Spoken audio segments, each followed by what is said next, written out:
What's up, YouTube? My name is Leo, and this is my first YouTube video on this YouTube channel on YouTube. So, we're just gonna get right in. Today, I wanted to review a graphic novel by the name of The Private Eye. Now, The Private Eye is written by a man named Brian K. Vaughn or Vogue. I don't really know how to pronounce it. Some European type shit.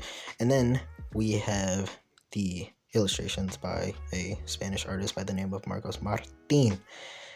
Now, this book. Well, first, let me give you some more intel.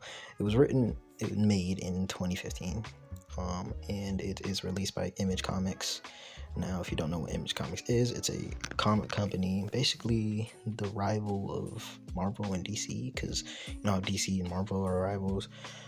It's basically the runner-up to those two. It's like the third most popular comic book company. I mean, you ever realize that how like two major companies who are going at it are always red and blue? Like it's like subliminally like game war. Like where like they got the Bloods and Crips, they got Sonic, Mario, Coke, Pepsi, Xbox, and PlayStation. Wait, no, that's green and blue.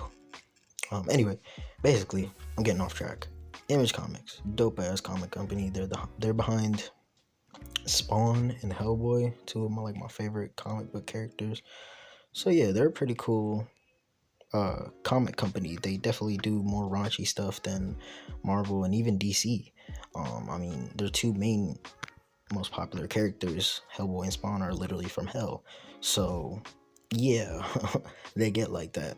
Now, of course, with a reputation like that, of course they're gonna pick up something as dark as The Private Eye. Now, what is The Private Eye? So first, before I get into it, I just want to warn you that if you want to read the book with no spoilers, don't watch this video. This video is obviously gonna have spoilers. It's about the book.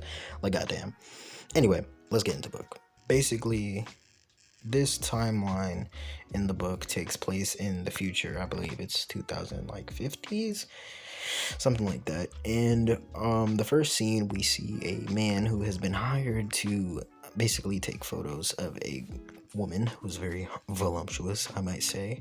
However, it's revealed that the voluptuosity is fake because it's a fucking silicone body fucking suit.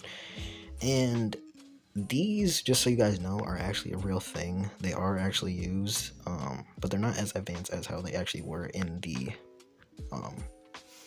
book itself. But keep in mind, this takes place in the future, so obviously they probably have upgraded them to look like, real ass skin. So yeah. Now, hey, you might be wondering two fucking things. Why is she wearing a fucking silicone bodysuit? And why is he fucking stalking her? Who hired this dude to do this? One, the dude who hired him was his friend, and the reason he hired him is because he was dating this person a long time ago, and he just wanted to catch up with her. Now, why the hell is she wearing a fucking bodysuit? Why is everybody in the book wearing a bodysuit? Basically, in this timeline, there has been a complete internet breach by no one knows, trolls, terrorists. No one knows the real reasoning behind it, but there was an internet breach where everyone's information got leaked. Everyone's. Now, this actually happens in real life. This has happened before with video game companies, social media companies, banking companies. Major leaks like this happen all the time. But the reason this was so bad is because not only did it release private information like passwords, it released everyone's search history. Yeah, I don't know about you, but if my search history got leaked, I'm definitely wearing a fucking suit for the rest of my life. Now, this was so devastating that everyone was fucking exposed. Everyone was caught watching Granny's Gone Wild, scat porn. Like, everybody was watching the most wild shit. So basically, everyone decided, you know what, fuck this shit. I'm just gonna become a fucking superhero and hide my identity. I'm not about to get made fun of in public. Now, everyone started to do it, so now it's just a normal thing. Everyone just walks around with fucking aliases and fucking costumes and shit, right? So, our man P.I. is a black market stalker. He basically stalks people to find out their true identities and expose them for whatever purpose, revenge, some ex-lover or something like that. And sometimes he gets into more shady shit. Now, this is where things get dark. He's hired by this girl named Taj McGill, Now Miguel wants to find out what can be found about her. She has some skeletons in the closet, and she wants to make sure that she is completely unhackable. Not unhackable, basically untraceable. And this actually is done in real life. A lot of people hire, a lot of like websites and tech companies hire actual hackers to hack into their sites and whatnot to basically see what's vulnerable and then improve upon that. So that's basically what she was trying to do with like her life or whatever. And yeah, he was perfectly fine with this. So he was down for the job. Now next day, she's found fucking dead. She was murdered. And she left a note, of course, with his name on it, so he got fucked.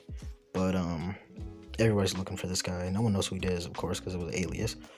But the sister knew, because she knew that she hired that guy. So she went to go look for the guy, P.I., our main character, right? And she accuses him of basically fucking killing the guy. And he's like, no, I didn't. So fuck off. And they're like, well, what do I do? If you didn't do it, we gotta figure out who did it. And he's like, no, I'm not trying to do this shit. And she's just like, please. And he's eventually like, all right, I'm trying to fuck low-key. So yeah, bet. I'll help you figure it out. Now, cut to a different part of the story. Who killed her? It was a CEO, forgot his name, but he's the CEO of basically television, because television is a new thing. It's made a comeback because people obviously don't use social media anymore. There's no more internet in this timeline. So no one goes on Facebook, no one goes on YouTube, they just go watch TV. And he's the CEO of television. And he's basically trying to create like a coup against the United States to basically bring back the fucking internet. Now, in this timeline, everybody fucking disagrees with this, except for the people who are older. So P.I., our main character, his grandpa actually thinks that this is pretty fucking based, because he's like an old dude. So he looks like a regular old fucking boomer. But keep in mind, he grew up in the era of the internet. So he's basically me when I'm an older dude. And of course, when I grow older, I'm gonna be telling my kids about fucking all the type weird ass memes that I saw when I was younger. You know, because I didn't grow up in the fucking 50s. I wasn't there for fucking Vietnam and shit like that. So I'm gonna tell them about fucking Lil Uzi and shit. So this is basically how this grandpa is. And he's like, yo, I want the internet back, because that shit was lit. And people like P.I., you know, people in the new generation in this future, they're like, no, this is our normal. Our normal is no internet. So they try to stop this guy. But that's not the real main reason why they're trying to stop him. The main reason is because, well, he goes about his movement very wrong. He's basically runs it like a fucking cult, like a mafia boss. And he basically kills anyone who tries to get in his way. Even children. And yeah, that's basically the whole story. So yeah, my thoughts on this book, it's fucking fire. I think not many times in popular media are the downfalls of the internet really explored, or like alternate universes in which something that we take so for granted, something that we think is like just our normal, just vanishes. The only really thing I could think of is Black Mirror, but they haven't done exactly this idea. But they kind of go into depth about alternate timeline type shits in their show. So I don't know. Let me know in the comments if you guys know any examples of, you know, shows or books or movies or whatever, or even video games, which people talk about this type of idea. But I haven't seen it, and I feel like Private Eye perfectly encapsulates what the world would be like in a world where there is no fucking internet, because people fucked it up. And what's my opinion on this? Well, I mean, it's kind of true. I mean, it's kind of like a good message, because in my opinion, the internet is like a tool, right? And with any tools, it can be used for good or for bad. You can use a hammer to build a homeless shelter, or you could use it to build a fucking prison. You could use a gun, which I think is a tool. That's also my opinion. Hot take, I know. But you can use it to murder an innocent person, or you could use it to just protect your family or to hunt, you know? So there's good and bad of all tools, right? Tools can be used to hurt, and tools can be used to heal.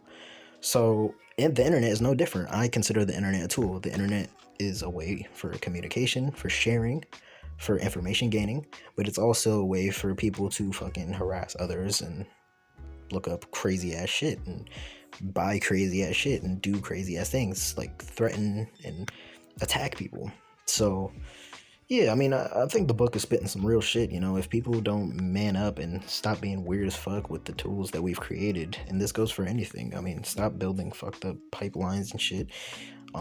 Stop fucking ruining the earth and bullying people and trying to blow shit up and fucking killing people. Just stop, or else one day we're gonna not have the thing that we take for granted, and then one day some guy's gonna try to bring it back. Now, can't remember, was he successful in the end? I'm gonna be completely fucking honest. I already brought the book back to the library, so I can't look at it right now, which is actually pretty good because I can't tell you the ending. So you're gonna have to read for yourself to check it out, which is great. I recommend you read the book. I think it's a really good book. I think it really goes into depth for ideas that aren't really touched upon in modern day media. So if you are interested in a book with cool art, cool character designs. I mean, the character designs in this book are fucking amazing. Like, they're very interesting because keep in mind, they're all basically the weirdest, most random costumes that you could think of, because that's what people were trying to go for. They're trying to be different, and there's millions of ways to be different, so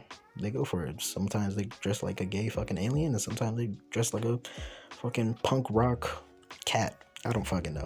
Anyway, go read the book. It's fucking fire. If you like alternate universes and cool character designs, you're gonna like this book. Thank you for watching, and I'll see you on the next one.